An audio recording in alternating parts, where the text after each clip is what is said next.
Did August Alsina steal my beat? Yes. This is the exact instrumental that I made on my channel. Do your own work. It looks exactly the same.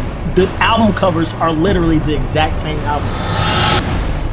Do not let this be you. Don't make the same mistakes that I make. Protect your work. So in today's video, we're going to be talking all about copyright and how to protect your music as a musician and an artist, the steps that you need to take to register your stuff, and exactly what is copyright and how it works. Coming up in today's video. Let's go. So what is up, everybody? I am Legend and welcome to the 4th episode of Super September, the 4th day. Today we're going to be talking about something that somebody recently asked me about on one of my community posts. Basically, how does copyright work? How do I copyright my songs? And how do I protect my songs from being stolen or my ideas from being hijacked from somebody else and calling it their own? This is a topic that I haven't discussed yet on this channel, but I figure now is a time, if any, to hammer this out. So let's go ahead and explore what copyright is. So basically, for those of you who don't know, which I highly doubt, copyright is basically once you create a body of work, you are the owner of that work. And copywriting something basically says nobody else can steal this idea. This is the original owner. For you to use this idea or this song or whatever it may be that you created, this picture, you need to ask the original person for permission to be able to use this work in whatever capacity you're trying to use it in. That protects people from stealing ideas and saying that it's theirs, from monetizing these different things and making money off of somebody else's work, different things like this. The way that copyright works, and I just kind of explained it, is basically once you create something, whether it be music, a movie, you take a photo, you own the copyright to that by law. It is law, and I'll read this here. Although the Berne Convention, which the United States is a signatory to, creates a universal copyright automatically upon creation and publication of a work, the work is not registered until it has in fact been registered with the US Copyright Office.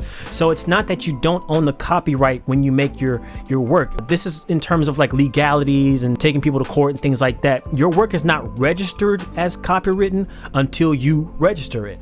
But that doesn't mean you don't own the copyright, at least for music. I don't know about anything else, but for music, the moment you make something, you have the copyright legally. So you want to further enhance that. You want to further strengthen your creation by registering your work with the US Copyright Office. This means that all of the benefits of copyright ownership are not available in America until the copyright has been registered. So you may own the copyright, but you don't get any of the benefits of that until the government knows that this is your stuff. You have to tell the government, this is my work. You have to register your stuff. Otherwise, they're just like, how are you going to prove that this stuff is yours? You haven't registered it with us, so we have no idea. We weren't in the studio when you were making the song. So registering your stuff is all part of the process, but you do in fact own the copyright once you create that stuff. Copyright law protects original music works, including any accompanying lyrics. So this protects the music, the lyrics, the arrangements, all that stuff. This includes new music and new versions or arrangements of existing music. To receive a copyright for your music, it must meet 2 criteria. The first one, it must be an original work, so something that you created yourself, not something that you stole from somebody else or an idea that's already been copywritten. It must originate with you and show some minimal amount of creativity.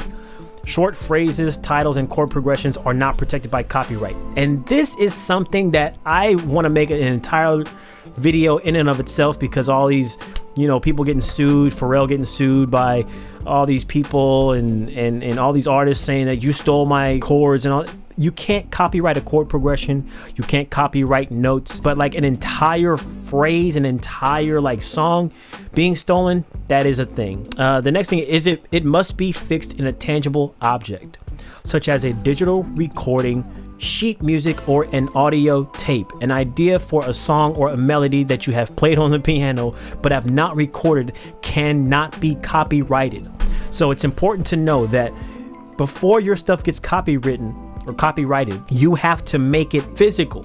You have to turn it into something tangible, whether you record the idea, write it down in sheet music form, something that you can physically grasp or listen to, that's actually recorded down. If you're just sitting at the piano and you're playing your idea, boom, boom, boom, boom, that's not copyrighted. It's just an idea. You haven't recorded it yet. You haven't written it yet. It must be tangible. So keep that in mind. So why should you register a copyright? There are important advantages to registering your music copyright with the U.S. Copyright Office. Registration is a public record of your copyright ownership and the date your work was created. This is very important for if you do have to take somebody to court, you can prove beyond the shadow of a doubt that you are the owner of this. You have the date stamps, you have the project files, you have the original files, all that stuff is registered. It's public record. Everybody can see it. So it's not like, yeah, just believe me on this one. It's literally in the government.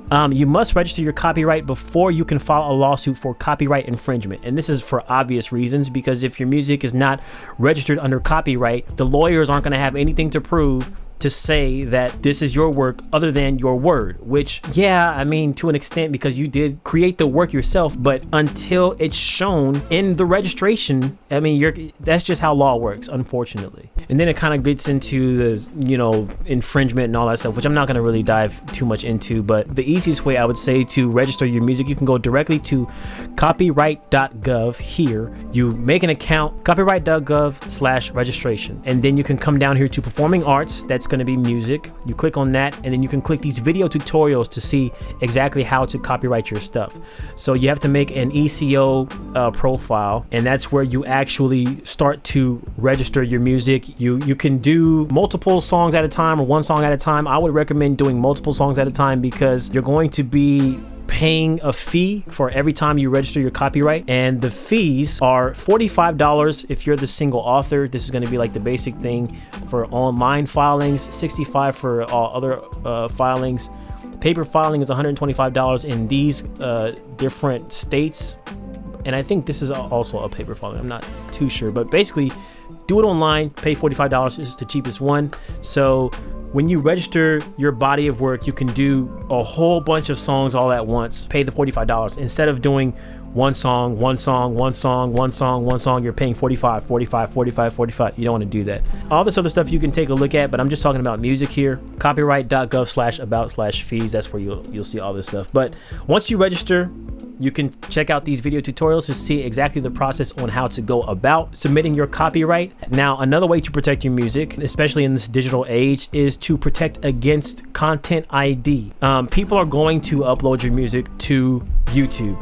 When I had like 5,000, 10,000 subscribers on my channel, people were uploading my music to their channels. You don't even have to be big for this to happen. If they like your music and they want to upload it to their stuff, they're going to do that. So one way to protect yourself is using YouTube directly. If you upload your music to YouTube on your YouTube channel in like its own video, like how I did here with these Justin Bieber and Blood Pop Friends. This is my instrumental remake. Basically what it does is everything that you create now on your channel will get automatically entered into YouTube's content ID system. And basically what it does is once you upload your video, it'll scan YouTube in its entirety. If you upload just the song, whatever song that you made on your channel, and it'll show you. So let me show you. So I made this remix of Justin Bieber and Blood Pop instrumental. It's an instrumental remix. Let's go ahead and click that so you guys can see that. So this is it right here.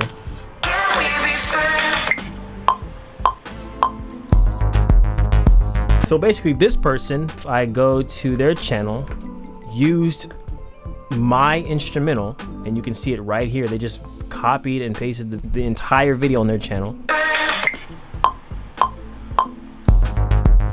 It's literally my entire video, and it'll show me. So if you go to your YouTube studio here and you go down to copyright, you click copyright, it shows you the channel copyright matches. Check this, and then you can request to remove it from YouTube. So like if somebody uploads something and you don't want them to, and they're trying to monetize and make money off of it, you can remove the video. You can contact the channel to say, hey, what are you doing? You can write whatever message you want to write. You can also do it in bulk, with all the, because this is another thing that I did with Ariana Grande's Bloodline. I can do the same thing, request removal. I can unselect that and then contact the channel if I want to. So this is a great tool, YouTube Content ID built into YouTube. So like uploading your music directly on YouTube, and even if you have to unlist the video if you don't want it to be public, you can upload it as unlisted. YouTube will still scan the entire platform for whatever your music is, your video is in its entirety. And then it'll let you know here when people are copying your stuff so that you can take action and say, hey, take this down. So that's one way to copyright your stuff as well on YouTube. Now, another way to do it on YouTube is to use a distribution platform, and my platform of choice is DistroKid. This is not a sponsored video by DistroKid, but I do love DistroKid. I have worked with them before. I've distributed my last 2 projects with them. But once you come in here you click upload to upload your song, what you would do is you would check all your usual things and all that stuff. You would select YouTube Music, enter in all your information. I'm not going to go through that, but at the bottom it says YouTube Money. This says get notified and paid if your music is ever used in any YouTube videos. We'll add this single to YouTube's Content ID database and continually scan for matches. So this is if you don't want to upload your stuff to YouTube in a YouTube video, you can just upload that song to YouTube's Content ID. So anytime somebody uses a song or a clip of that song, DistroKid will automatically scan YouTube's Content ID database, and then that's when you get the Content ID claim match.